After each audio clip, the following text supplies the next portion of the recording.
By giving access to your camera, you'll be able to experience these algorithms yourself. But don't worry, everything will run locally in your own browser. No data is sent to the first algorithm we'll look at is designed to judge the beauty or attractiveness of your face. It will give you a score between 0 and 10. Having some idea of how attractive you are can be very valuable. For example, dating services like Tinder use it to match people who are about equally attractive. Some social media companies, such as TikTok, are known to promote content from attractive people more. To make an algorithm like this, you need to train it using tens of thousands of example photos that each already have a beauty score. Rating all these photos is often done by students at universities. If you ask Chinese students to give their opinions, their cultural perceptions of beauty will transfer over into the algorithm, which might lead to unpredictable effects when it's used to judge people from other cultures. I wanted to show you an example of this, but I couldn't even get the algorithm to detect black people's faces properly. If you have a low score, it might just be because the judgment of these algorithms is so dependent on how they were trained. Of course, if you got a really high score, that's just because you are incredibly beautiful. Next, let's look at an algorithm that's designed to judge your age. And what you'll see here, as well as with many others, is that if you move your head around, you'll be able to influence the outcome quite a bit. Some stores use these algorithms to learn more about their visitors. They can also be used to guess who might be lying about their age on dating websites. If you happen to share your age bracket earlier, we can now figure out whether or not you are a liar. The following algorithm we'll take a look at tries to determine your gender. Here you can once again see that the country or culture in which an algorithm was constructed can have a big influence on how it will categorize and judge people. This algorithm would probably flip out at the gay pride.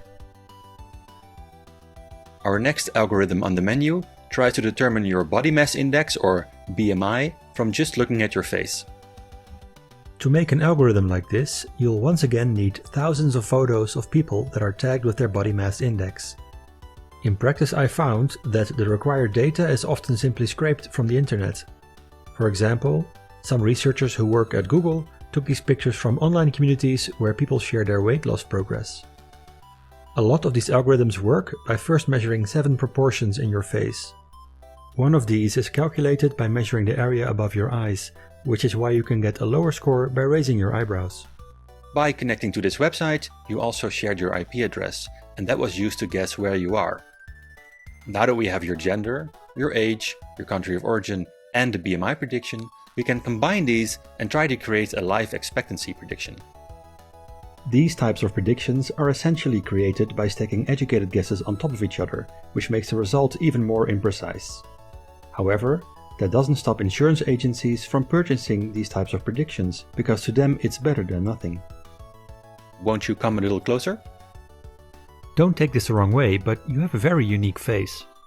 That's why, just like you have a fingerprint, you also have a face print. This is usually expressed in 128 numbers. This face print makes it possible to recognize you wherever you go. For example, Russian company FindFace offers a service where you can take a picture of a stranger and then it will try to find the social media profiles that belong to that person. Similarly, an American company called Clearview AI allows police officers to upload a photo and then it will show a list of all the web pages where it found the same person. You can now buy security cameras that have this capability built in. For example, in the United States, the pharmaceutical chain Rite Aid used these cameras to recognize people who had previously shoplifted them. By the way, you didn't actually need to get closer to the camera for this to work. A small thumbnail is enough. I just want to see if you do it. I also have to admit something. While this website was loading, I secretly recorded your emotional reaction when the little puppy was shown. This was done using an algorithm that tries to determine your emotional state based on your facial expressions. A company called HireVue offers online video interviewing tools. They claim to be able to find the best job applicants by analyzing their facial expressions, voice, and vocabulary. This practice has been criticized for giving a lot of credence to algorithms, but at the same time making it very hard to know what people are actually being judged on.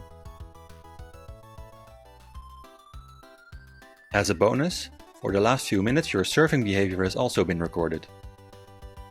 You may not realize it, but a lot of websites have little bits of code from companies such as Visual Website Optimizer and Hotjar embedded into them. This makes it possible to record your mouse movements, as well as any text you may have entered into forms. These services can help improve how a website functions, but it also means a large amount of behavioral data is being collected by these third parties. As you probably realize, your data is increasingly collected and combined to create all kinds of predictions about you. By comparing your data to that of others, you can be placed in all kinds of categories. These profiles are not just used to show you better advertisements, but they are starting to impact all kinds of aspects of your life, ranging from getting cheap car loans or insurance to finding a job or even a date. While you can try to protect yourself from this tracking online, where for example you can delete your cookies, this is much harder when it comes to your face, which you can't really delete. That's why this type of biometric tracking is much more inescapable and can feel much more constricting.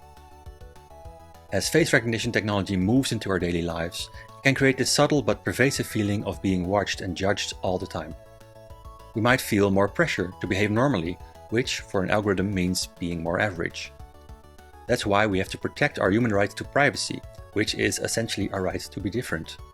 You could say that privacy is our right to be imperfect. So we have to be very careful when implementing this technology. As with all new innovations, it comes with great stories of how it can improve our lives in short term. But with biometric systems, we have to be very careful and really think through what it could do to people and society in the long term if, bit by bit, we allow this surveillance culture to develop.